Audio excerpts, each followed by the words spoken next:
we read news all over the social media that, sorry to say, but you're hunted now. Why are you hunted? The best answer that I can give is, I think it is mainly because of my popularity.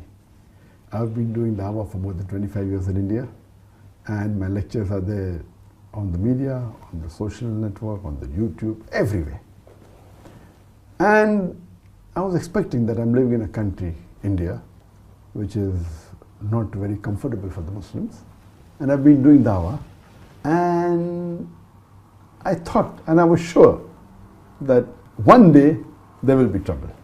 That was the reason that we had taken whatever precautions we could. And recently, 3 years back, there's a new government that came to power. And we know we have a new Prime Minister, that Narendra Modi.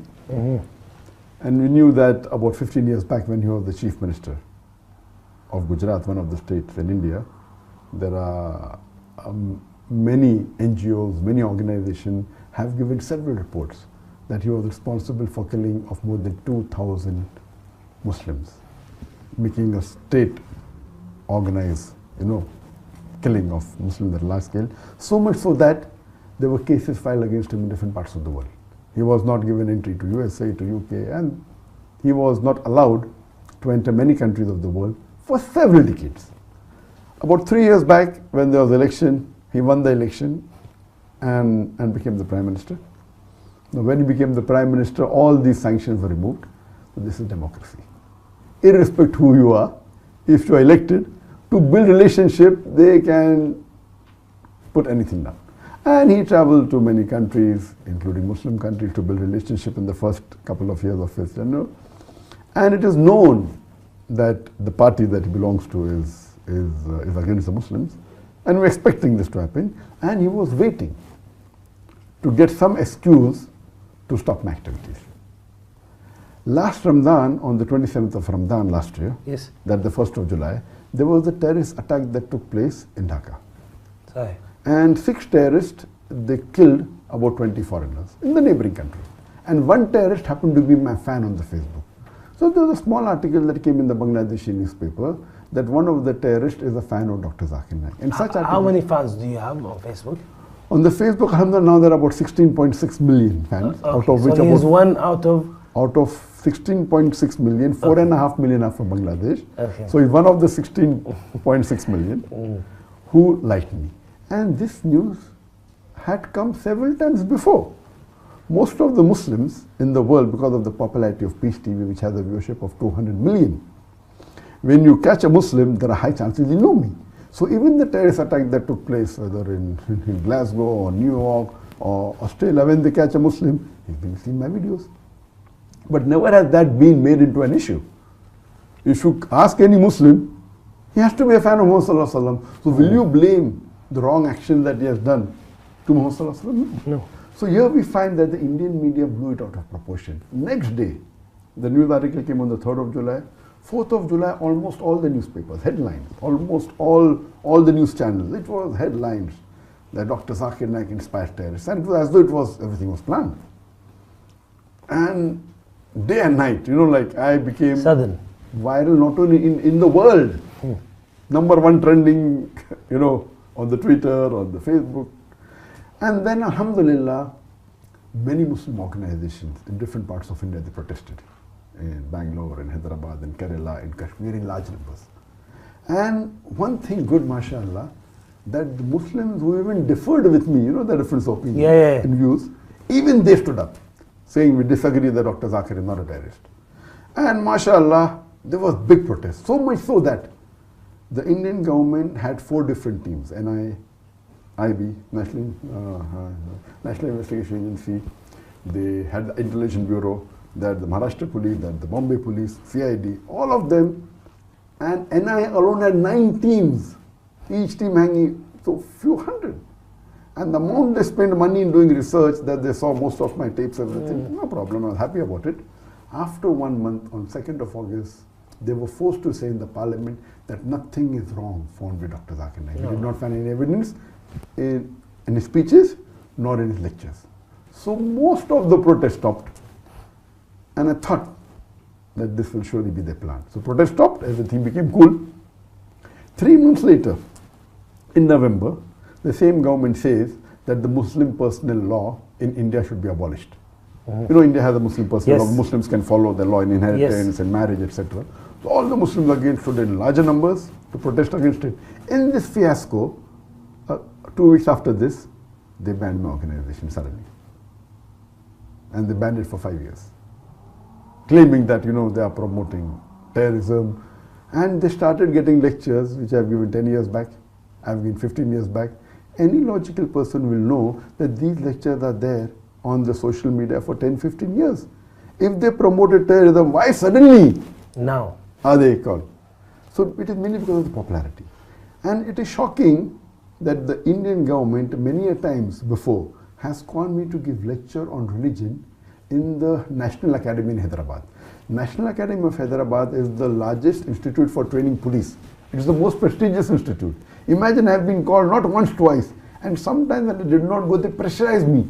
Allah. They used influence. I'm saying, busy, no, you have to go. So twice I've addressed them, to IPS officers, to the top ranking police. So do you mean to say they've called a terrorist? Not that they found a lecture which I gave just 6 months back or 1 year back. These lectures were given 10 years, 15 years back. They're taking a clipping out of context and trying to prove to the world that I'm promoting terrorism. And as you may be aware, that the World Economic Forum has said that the second most unjust media in the world is the Indian media. Never ever in the history before has anyone who has been so popular, so well known, his life is open in the media like an open book. You know, we have Peace TV, mashallah, name is Peace, Kana Salam, having an English language, Urdu, Bangla, Chinese. The network has more than 200 million viewers. A person who's there on the social media for more than 15 years. I've been giving talks for more than 25 years. And alhamdulillah, I've been awarded, though I don't think so, I deserve it, I've been awarded the most prestigious Islamic award in the world.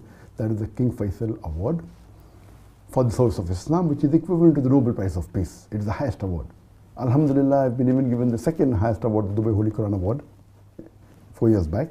Then the Toko Mahalijri Award, that's from Malaysia, from Sharjah, from Gambia, from many countries. I've been the guest of heads of states of many countries, Muslim countries, non-Muslim countries, giving lectures in more than 40 countries. I've been invited. Now, such a person who's so popular, when the Indian government is laying an allegation that I'm involved in terrorism, indirectly they are saying that even Saudi Arabia is promoting terrorism, even Dubai is promoting terrorism, even Malaysia is promoting terrorism, even Sharjah is promoting terrorism, and all the countries. Even the Indian government is, yes, because they're inviting you. Yes, so it is so illogical, and they are taking up clips which are not new. Okay, can be possible hypothetically that I was very good and suddenly last 6 months I've been bad. Can be. Logically, they are picking up lectures of mine which I've given 10 years back, which I've given 15 years back, which I've given 5 years back. And that means the previous government, yes, they are saying yes, the previous government promoted ذاکر, now we are we are correct. So it is illogical, absolutely illogical. As you know, that many governments today, as they're talking about politics, many governments today, they win the election by being against Islam. And we have examples, what they're having in US. The more they speak, they get a better vote bank. That's what's happening in India. They openly speak. And if you compare, recently, just a few months back, the election took place of a state called as UP Uttar Pradesh, which is the biggest state in India. And do you know, the person who stood for election, one of the priest who was a Hindu priest, he told in his election campaign and in his lecture openly that the graves of the Muslim women should be dug and they should be raped. Even after saying this, he won the election. And he belonged to the same party as the Prime Minister of India.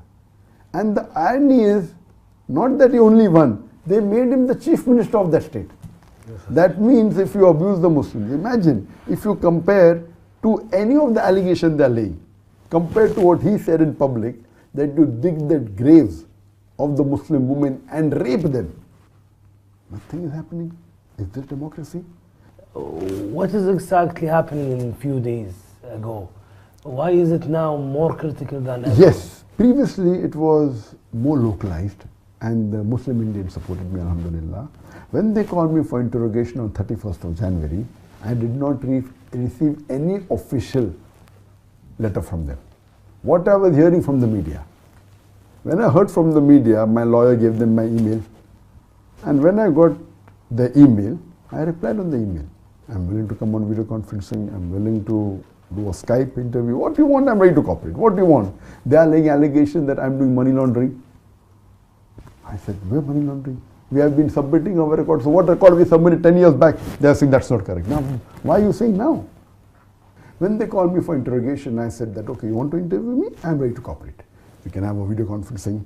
We can speak on the Skype. We can speak on whatever you want, I will cooperate. Give you all the answers. They said, no, we want you physically. Now, physically, we know the history of India. Yeah, of course. We know the history of the Indian police.